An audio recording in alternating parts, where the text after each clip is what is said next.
Hello and thank you my opponent and judge. My name is Sora from Shorin Global High School. Let me start my opposition speech for 5 minutes from now. First of all, I'd like to do rebuttal to my opponent. My opponent said that countries will compete with each other for creating weapons. However, this is unlikely to happen.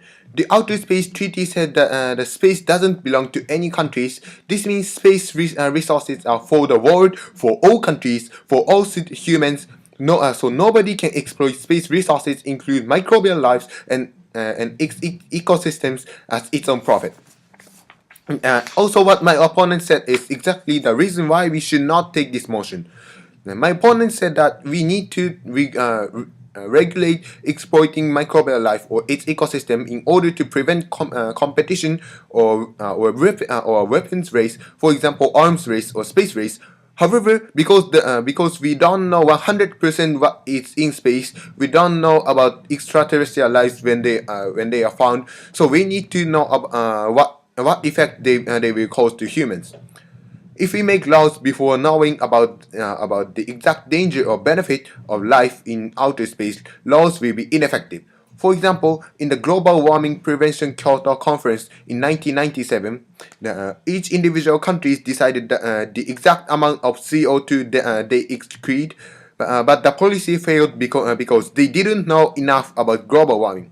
In order to know more about them, we should not take this motion. We need to explore and search space more.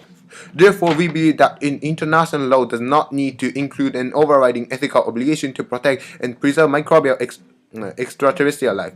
I will explain my position.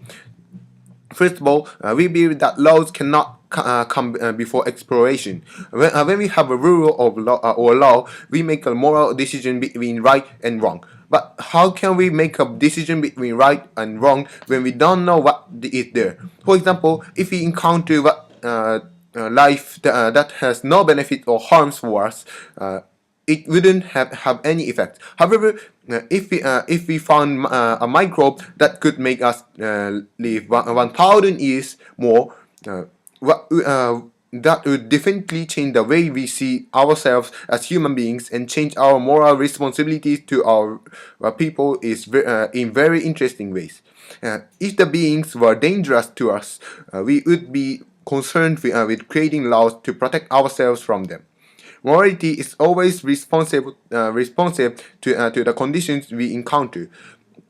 We have to understand the situation we are encountering before we can say anything definitive. Furthermore, we do not know enough about space, especially when it comes to microbial life. Humans have never left the orbit of our planet. We don't even know how far space expands. For example, we recently discovered a star 7 light years away. Before, technology wouldn't allow us to see that far. Another example is Mars. In the 19th century, people insisted that Mars has civilization. From 1960 to 1970, we thought Mars was a dead world. In the early 2000s, we found that Mars actually had life. If we made an international law based on what we knew in 1960 to 1970, we might not cover what we need to protect. First, we need to learn what we need to protect before we can establish a law. Laws might limit the scope of exploration, or conversely might damage life. We also believe that the current laws are enough. Right now, we have laws and guidelines to explore space and prevent the contamination of space. We believe these laws are adequate. For example, there are provisions for the freedom for all countries to explore space, protect life, promote international cooperation and understanding. Therefore, we are proud to oppose.